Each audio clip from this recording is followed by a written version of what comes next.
Student ক্লাসের দ্বিতীয় অধ্যায় পড়াচ্ছি সংস্কার বৈশিষ্ট্য ও পর্যালোচনা। আজকের পার্ট 4 দেখো, আজকে পড়বো 19 শতকের বাংলা ধর্ম সংস্কার বৈশিষ্ট্য ও পর্যালোচনা।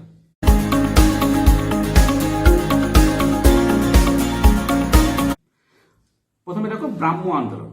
রামমোহন 1830 খ্রিস্টাব্দে 19 নভেম্বর কলকাতা থেকে ইংল্যান্ডে যাত্রা করেন এবং সেখানে 1832 খ্রিস্টাব্দে মতান্তরে 1833 খ্রিস্টাব্দে 27 সেপ্টেম্বর তার মৃত্যু হয়।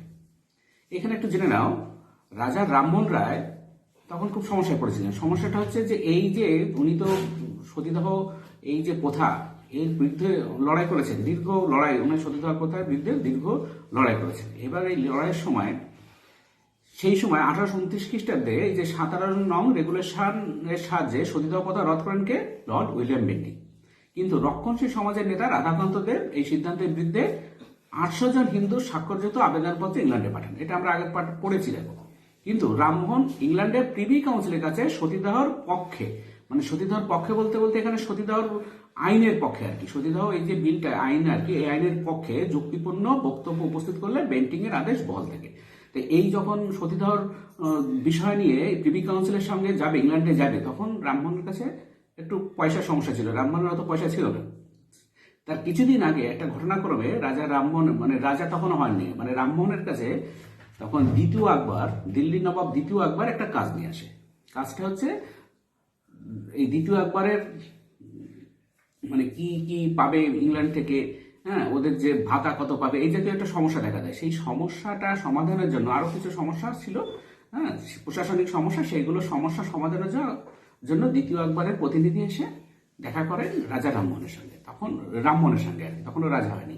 তখন এই দ্বিতীয় আকবর তাকে রাজা উপাধি দান করে। তাহলে রামমোহনকে রাজা উপাধি দান করেন কে?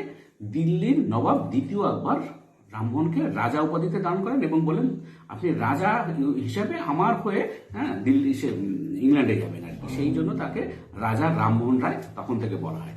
এবং এই রাজা রামমোহন রায় সেখানে গিয়ে যান এবং 1830 খ্রিস্টাব্দে 19 নভেম্বর কলকাতা থেকে ইংল্যান্ডে যাত্রা করেন এবং সেখানে 1832 খ্রিস্টাব্দে মতান্তরে 1833 খ্রিস্টাব্দে 27 সেপ্টেম্বর তার মৃত্যু হয়ে যায়।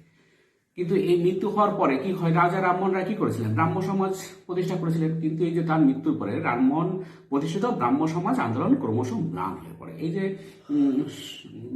ম্লান হয়ে পড়লো, তখন রামমোহনের অন্যতম সুরী রবীন্দ্রনাথের এবং রবীন্দ্রনাথের পিতামহ দ্বারকানাথ ঠাকুর অন্যান্যদের সহায়তায় কোনো ক্রমে ব্রাহ্ম সমাজ আন্দোলনকে বাঁচিয়ে রাখেন, মানে কোনো ক্রমে চলছিল আর কি। দ্বারকানাথের পুত্র মহর্ষি দেবেন্দ্রনাথ 1843 খ্রিস্টাব্দে ব্রাহ্ম সমাজে যোগ দিলে ব্রাহ্ম সমাজ নতুন জীবন লাভ করে। এবার দেখো, দেবেন্দ্রনাথ ঠাকুর, বুঝতে পারছো নাম। তাহলে এই যে ঠাকুর পরিবার, এই ঠাকুর পরিবারের তো অর্থ সমস্যা নেই, যে কোনো আন্দোলন চালিত করতে গেলে সেখানে পয়সার প্রয়োজন হয়।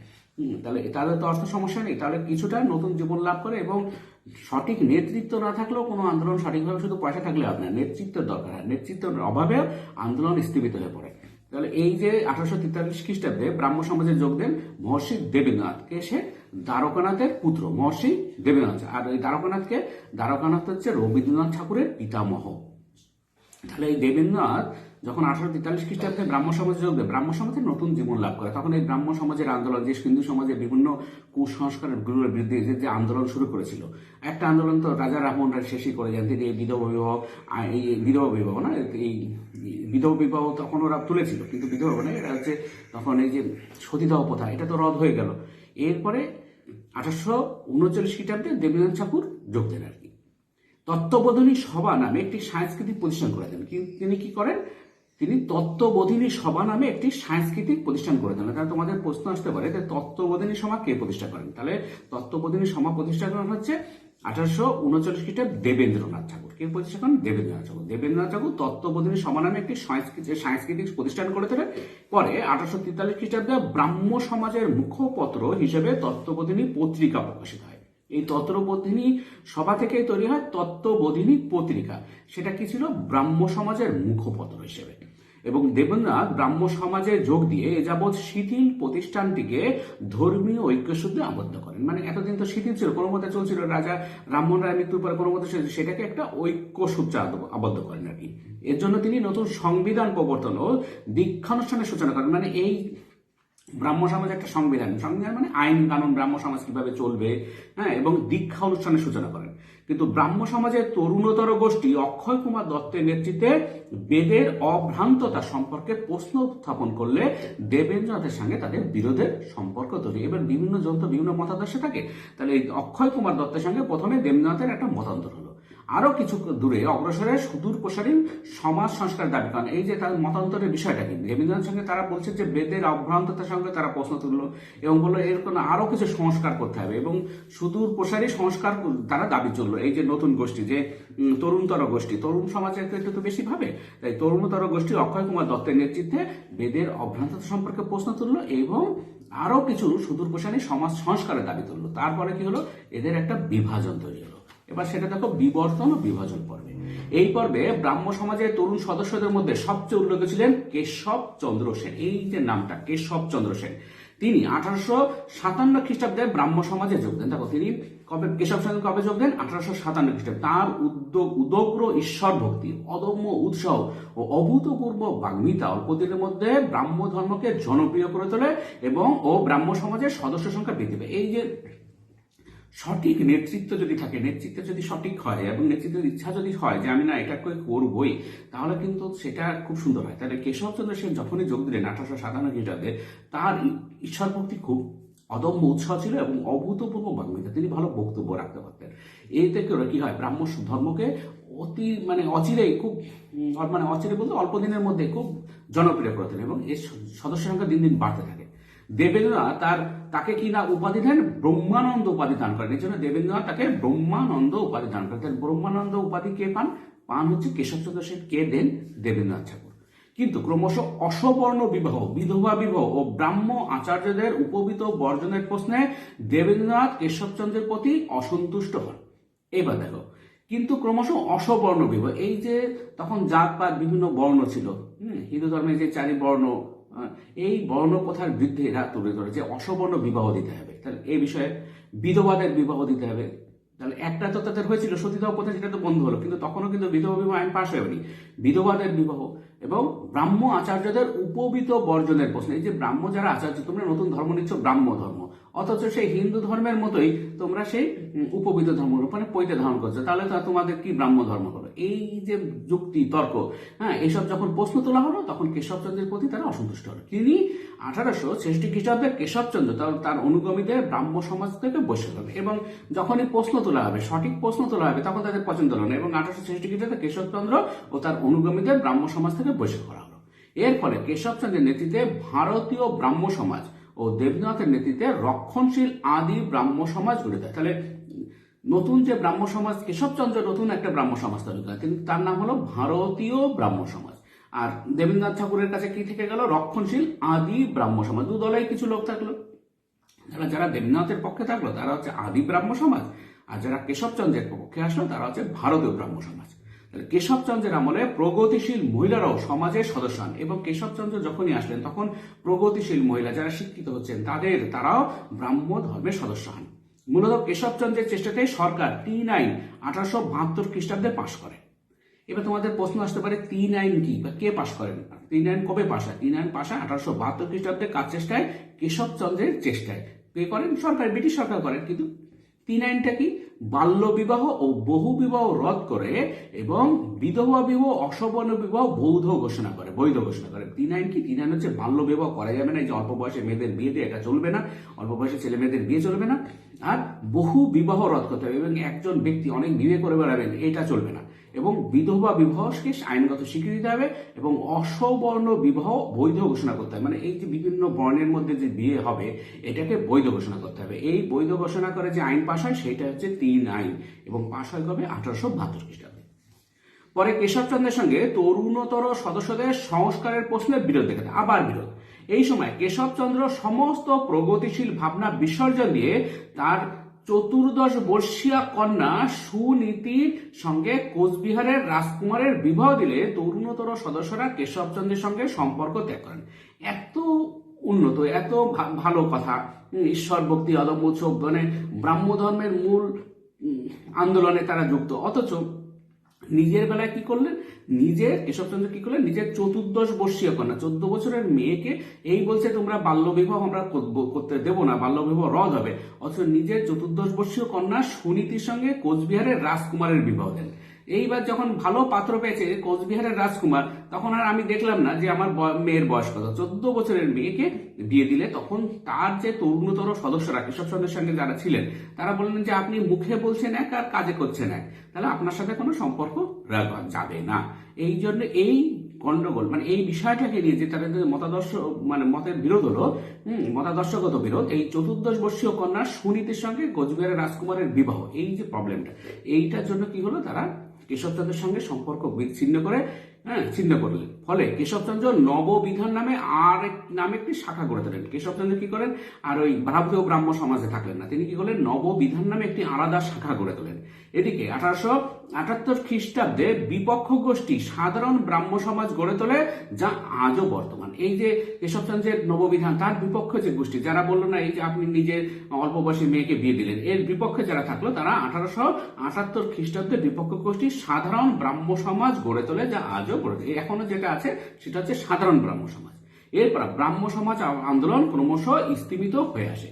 এই পর্বে ব্রাহ্ম সমাজ যেসব উল্লেখযোগ্য সংস্কারগুলি প্রবর্তন করে তা আজ নিঃশব্দে হিন্দু সমাজে গৃহীত হয়েছে। এবার দেখো এদের যত আন্দোলন, ব্রাহ্ম সমাজ বলো আর যাই বলো, এদের যত আন্দোলন আসলে হিন্দু সমাজের বিভিন্ন কুপ্রথাগুলোকে তুলে ধরা, হিন্দু সমাজকে সংস্কার মুক্ত করা, হিন্দু এই কুসংস্কার মুক্ত মানে কুসংস্কার মুক্ত করা। তাহলে ঘুরে ফিরে সবাই আবার সেই হিন্দু ধর্মের আবদ্ধেই চলে আসলো, সবাই আবার হিন্দু সমাজে গৃহীত হয়েছে এবং এই আন্দোলনের যে সুফলগুলো সেগুলো হিন্দু ধর্মের থেকে হিন্দু ধর্মে গৃহীত হলো, মানে হিন্দু ধর্মে এই কুপ্রথাগুলোকে ত্যাগ করলো, তাহলে হিন্দু ধর্ম ঠিক হয়ে গেল। তাহলে কেশবচন্দ্র তার অপূর্ব বাগ্মিতা, ভক্তিপূর্ণ প্রার্থনা ও আবেগ দিয়ে শুষ্ক যুক্তিবাদী ব্রাহ্ম ধর্মকে ভাববাদী ও ভক্তিবাদী করে তোলেন। তিনি নিজেকে ঈশ্বরের অবতার বলে ঘোষণা করেন। তিনি ব্রাহ্ম সমাজে ভক্তিগীতি ও সংকীর্তন প্রথা চালু করেন। এর ফলে ব্রাহ্মদের যুক্তিবাদ অনেকটাই ম্লান হয়ে যায়। এই যে ব্রাহ্ম সমাজে যুক্তি দিয়ে সবকিছু দেখবো, আবার ঘুরে ফিরে কি হলো, ব্রাহ্ম সমাজে সেই ভক্তিগীতি সংকীর্তন মানে হিন্দু ধর্মের যে প্রথাগুলো আছে সেইগুলোই ঘুরে ফিরে আবার চলে আসলো, মানে সেই ঘুরে আবার হিন্দু ধর্মের মধ্যে ঢুকে পড়লো। ঠিক আছে, এরপরে দেখো রামকৃষ্ণের সর্বধর্ম সমন্বয়ের আদর্শ। এই যে যত মত তত পথ, এই জাতীয় আর কি। 19বিংশ শতাব্দীতে ভারতের ধর্ম আন্দোলনের দুই সমান্তরাল ধারা, যুক্তিবাদ ও ভারতীয় ঐতিহ্যবাদের পথ ধরে চলেছিল। একজনরা বলছে যে হিন্দু ধর্মে যত কুসংস্কার সব তুলে ধরবো, এইগুলোকে আমরা যুক্তি দিয়ে বিচার করে দেবো, কিন্তু ভারতীয় ঐতিহ্যবাদ সেটাও কিন্তু সাথে সাথে চলছিল। একদিকে ইংরেজি শিক্ষিত শ্রেণী যুক্তি ও উপলব্ধির আলোকে ধর্ম বিচার করতে শেখে। ধর্ম মানুষকে কি করে, ধর্ম মানুষকে ঐক্যবদ্ধ করে। তাহলে একদিকে যারা শিক্ষিত হচ্ছে, যারা যুক্তি উপলব্ধি, তাদের যুক্তি, তার বিভিন্ন পাশ্চাত্য শিক্ষা সভ্যতায় যখন এই সংস্কৃতি সম্পর্কে জানছে, তারা বিভিন্ন লেখকের পড়া পড়ছে, বিভিন্ন প্রগতিশীল হচ্ছে, তখন কি হচ্ছে, যুক্তি হচ্ছে, তারা যুক্তি দিচ্ছে এবং উপলব্ধি হচ্ছে তাদের ভিতরে। এই আলোকে, তাদের নিজের উপলব্ধি আলোকে তারা কি করছে, ধর্ম বিচার করছে।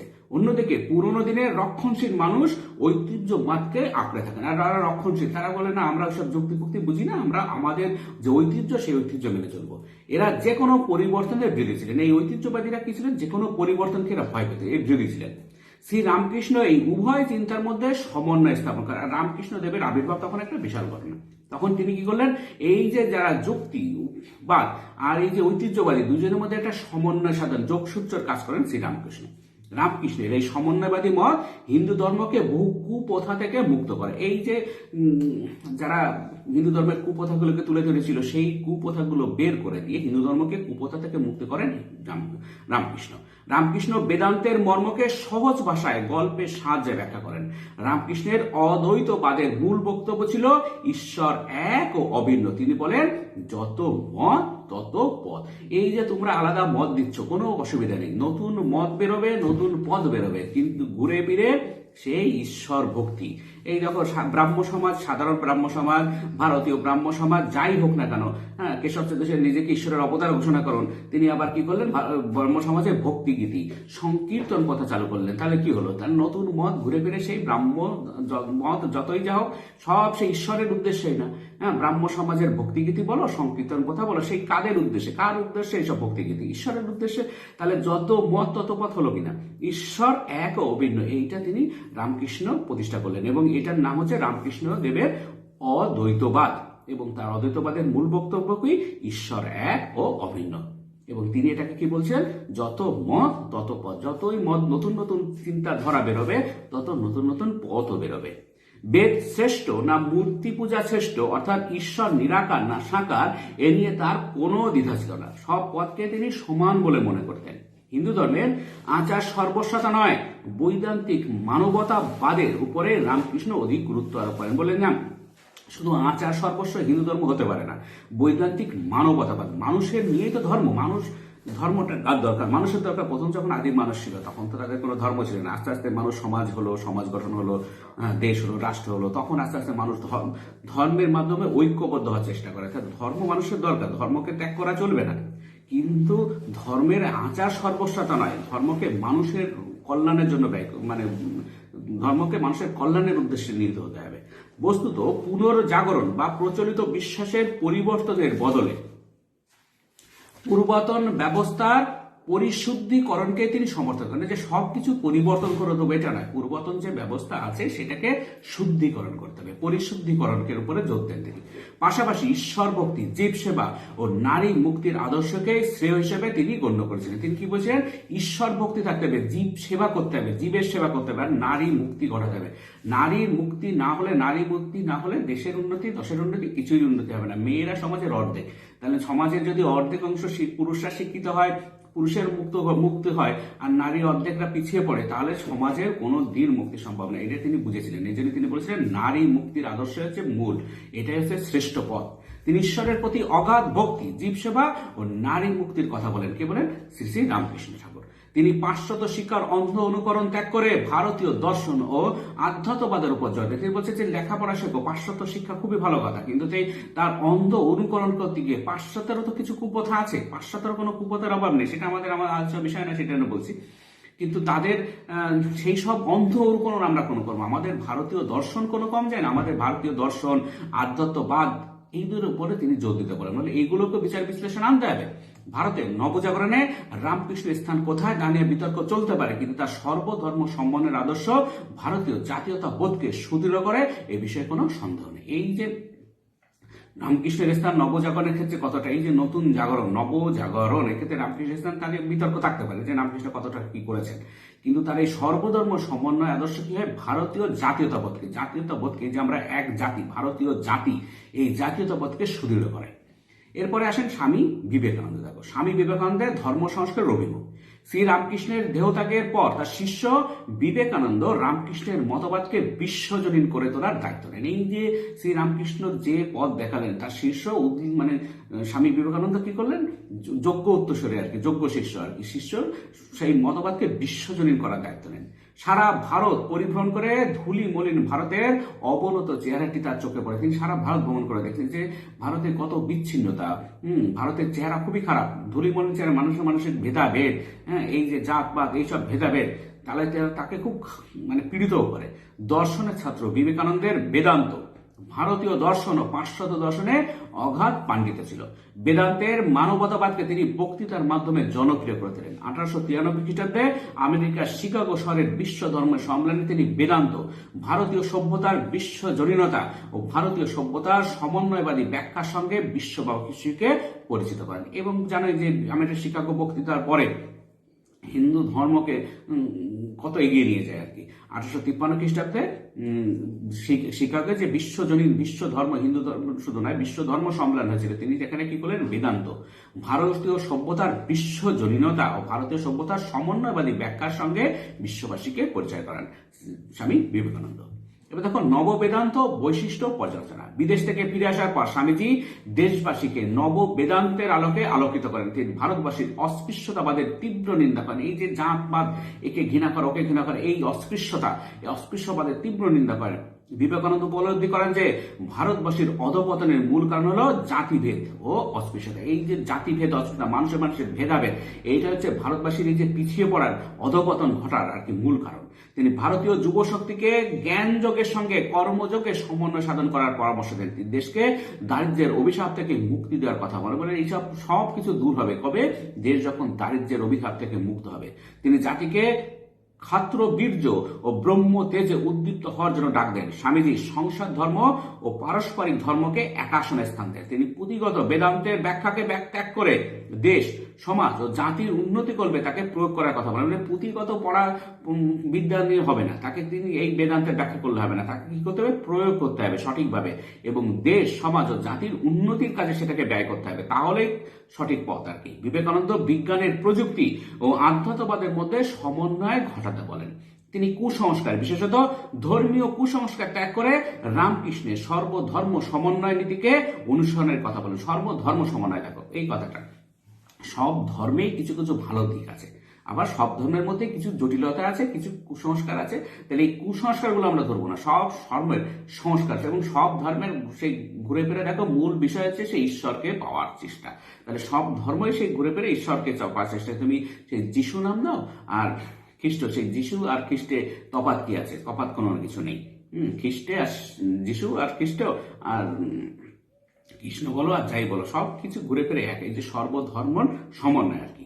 তিনি বলেন যত মত তত পথ, বা যত্র জীব তত্র শিব, বাণী একমাত্র সত্য।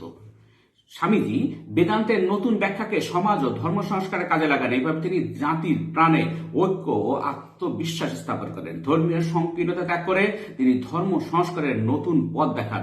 সাধারণ মানুষের ধর্মীয় চেতনা এভাবে ক্রমশ পাল্টাতে শুরু করে। তিনি মানব কল্যাণের আদর্শ প্রচারের জন্য 1897 খ্রিস্টাব্দে 1 মে প্রতিষ্ঠা করেন রামকৃষ্ণ মিশন। আর রামকৃষ্ণ মিশন তো এখনো কাজ করে চলেছে, হ্যাঁ, সেটা তো আমরা সবাই জানি। এবং রামকৃষ্ণ মিশন প্রতিষ্ঠা কবে হয় তোমাদের প্রশ্ন আসতে পারে? 1897 খ্রিস্টাব্দে 1 মে প্রতিষ্ঠিত হয় রামকৃষ্ণ মিশন। কে করেন? স্বামী বিবেকানন্দ।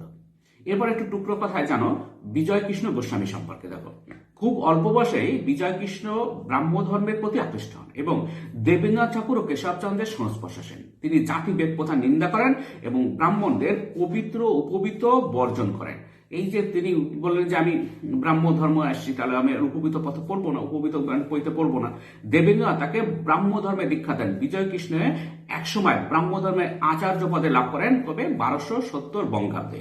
ব্রাহ্ম ধর্মের প্রসারে তিনি গুরুত্বপূর্ণ ভূমিকা নিয়েছিলেন, কিন্তু গয়া শহরে থাকাকালীন তার মনে বৈরাগ্য দেখা দেয়। অতঃপর তিনি যোগ সাধনা শুরু করেন এবং জনগণের মধ্যে যোগ সাধনার আদর্শ প্রচার করেন। ফলে ব্রাহ্ম সমাজের সঙ্গে তার বিরোধ দেখা দিলে তিনি ব্রাহ্ম সমাজ ত্যাগ করেন। তিনি কেশবচন্দ্রের কোচবিহার ঘটনার তীব্র নিন্দা করে আবার উপবিত ধারণ করেন। এই যে কেশবচন্দ্র মুখে এক আর কাজে এক এই করে নিজের মেয়েকে যখন কোচবিহারের এই ঘটনা, মানে নিজের মেয়েকে যে 14 বছর মেয়েকে যে বিয়ে দিলেন, এইটা তীব্র নিন্দা করে তিনি বলেন আমি আর ব্রাহ্ম সমাজ থাকবোই না। তিনি ব্রাহ্ম সমাজ ত্যাগ করেন। তিনি কেশবচন্দ্রের কোচবিহারের এই ঘটনায় এবং বললেন যে আমি আবার উপবিত ধারণ করবো আর কি। এরপর তিনি ঢাকার গেন্ডেরিয়া অঞ্চলে আশ্রম প্রতিষ্ঠা করে বহু মানুষকে দীক্ষা দেন। বিজয় কৃষ্ণ শেষ জীবনে একজন হরিভক্ত বৈষ্ণবে পরিণত হন। তার লেখা একটি বিখ্যাত বই হলো প্রশ্নোত্তর। তাহলে বিজয় কৃষ্ণের লেখা বইয়ের নাম কি? প্রশ্নোত্তর। এবং তিনি লাস্টে কি হলেন? হরিভক্তে পরিণত হলেন। সেই যত মত তত পথের দিকে গেলেন, তিনি আর ব্রাহ্ম ধর্মের প্রবেশে থাকলেন না। আর একটু টুকরো কথা শোনো লালন ফকির সম্পর্কে। বাংলার বাউল কবিদের মধ্যে লালন শাহ বা লালন ফকিরের নাম সর্বাগ্রগণ্য। জনশ্রুতি আছে যে লালন প্রথম জীবনে হিন্দু ছিলেন, কিন্তু পরে ঘটনাক্রমে মুসলমান মায়ের কাছে পালিত হয়ে ইসলাম ধর্মে দীক্ষিত হন। লালন ধর্ম বিষয়ে অত্যন্ত উদার ছিলেন। তিনি দীর্ঘকাল নবদ্বীপে শাস্ত্র চর্চা করেন। তিনি সহজ সরল গানের মধ্যে দিয়ে জীবনের আদর্শের কথা প্রচার করতেন। তিনি ছিলেন স্বভাব কবি, মুখে গান রচনা করতেন। স্বভাব কবি মানে কথায় কথায় গান, কোনো বিষয় নিয়ে তার মাথায় হঠাৎ চলে আসতো গান আর কি, স্বভাব কবি। আবার তার গানের গলা ছিল উদাত্ত, সুন্দর গান করতেও পারতেন, গানের গলা ছিল উদাত্ত। রবীন্দ্রনাথ ঠাকুর শিলাইদহে থাকাকালীন প্রায়শই লালনের বাউল গানের আখড়ায় যাতায়াত করতেন। রবীন্দ্রনাথ সর্বপ্রথম লালনের 298টি গান সংগ্রহ করেন এবং তার মধ্যে 20টি গান প্রবাসী পত্রিকায় প্রকাশ করেন 1322 বঙ্গাব্দে। লালনের একটি গানের নমুনা এখানে উল্লেখ করা যায়, সে হচ্ছে সব লোকে কয় লালন কি জাত সংসারে। এই যে জাতপাতের বৃদ্ধে তার সহজ সরল ভাষায় প্রশ্নের জাতপাতের বিষয়ে সমস্ত প্রশ্নের উত্তর, সব লোকে কয় লালন কি জাত সংসারে। আরো তো আছে খাঁচার ভিতর রচিন পাখি কেমনে এসে যায়, মানে এই যে মানুষের জীবন, হ্যাঁ, এই বিষয়ে সহজ সরল বৈজ্ঞানিক ব্যাখ্যা অথচ সহজ সরল ভাবে গানের মাধ্যমে প্রচার, এটা লালন ফকির করেছিলেন। স্টুডেন্ট, আজকে পর্যন্ত, পরে ফিরে দেখা হবে। Thank you very much for watching.